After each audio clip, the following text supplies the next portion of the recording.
First of all, a lot of talk around whether or not flights should be stopped from India, those that are coming here anyway. What's your view on that? There's no doubt that our hotel quarantine system has limits, and we are seeing already in WA the outcome of when our system fails. So we do need to let our governments pick how much risk we can take, how many COVID positive people we can look after in a relatively safe manner in those hotel quarantine systems, and then adjust the flights as required. It is important that we still offer Australians ways to get home, because it's our duty to do so. They have a right to come home, but we need to make sure that it's done in a safe manner. So would you like to see the 30% extended, or are you happy to leave it where it is when it comes to reduced flights from India? Look, I just want our politicians, our state premiers and chief ministers and our Prime Minister to work together in the National Cabinet and pick numbers that suit the systems that they've got, or expand the systems. At the end of the day, there's very little to be gained in sniping and throwing pies over state borders. What we really need to be doing is bringing Australians home who want to get home, but in a way that doesn't put the rest of the country at risk. You talk about limits when it comes to hotel quarantine, but by and large, it's done very well, considering the fact that there's only been a dozen or so leaks in the past 6 months or so.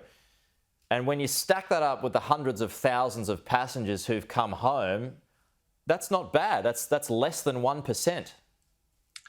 Yeah, hotel quarantine has served us well, and it's been one of those key planks in our wall against COVID. But at the end of the day, each one of those breaches has an extraordinary impact on everyday Australians' lives and puts the vulnerable in our community at risk. So we don't just need this system to fail 1% of the time. We need it to fail never, if that's possible. But that's not possible. It means doing everything we can. And I think if each of our states could stand up hand on heart and say we are doing everything we could do to make this system as good as it can be, then I think we would all be happy. But unfortunately, that is not the reality. There is more that can be done, and we only need to look at the other states to see what that looks like. But why do you look at New South Wales, and New South Wales is often being held up as the gold standard. There has been leaks and there's been no panic. There's been mild shutdowns, I'm talking around Christmas time, around certain areas. But when you're looking at WA, it's almost like there's no trust in the tracing system. After one or two cases, it's all shut down. It's almost like they're too nervous about it. Well, they do shut down quickly in WA, and we've seen a similar approach in Queensland.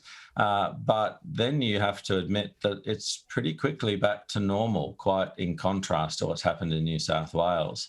And I think if you ask the people on the northern beaches, would they have preferred a 3-day hard lockdown for all of Sydney and then a pretty rapid return to normal, or what they experienced over Christmas? They might actually back the WA experience.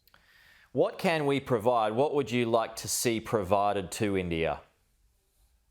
That's a little bit on my pay grade, but things that look to us to be useful, if there's any way of sending oxygen. I'm not sure if that is technically feasible, but if that's possible, or even the machines that concentrate oxygen out of air, that would obviously be something desperately needed. Vaccines could be possible, but of course, India has its own vaccination capacity. Ventilators, we have a very large stockpile now of ventilators that hopefully are never going to be used. And it would make a lot of sense to send those over. And the other thing that comes to mind is expertise. We've got a lot of very smart doctors, nurses and other people that may be able to contribute in some way to assisting India in managing this catastrophe that's going on over there. Would you be worried about us potentially being left exposed if we send equipment over to India? Oh, look, we've got to act in our national interest, but I think, we are unlikely to face the kind of scenario that's going on there because of the decisions of our national government and our state governments in protecting us. So those stockpiles of equipment that were brought in thinking that we were going to face what was going on in Italy at the time, they're very unlikely to be needed. And I think they should be sent where they can do some good, because they're certainly not doing any good sitting in warehouses. Okay, Dr. Khorshid from the AMA, appreciate your time. Thanks for joining us. No, it's better. Cheers.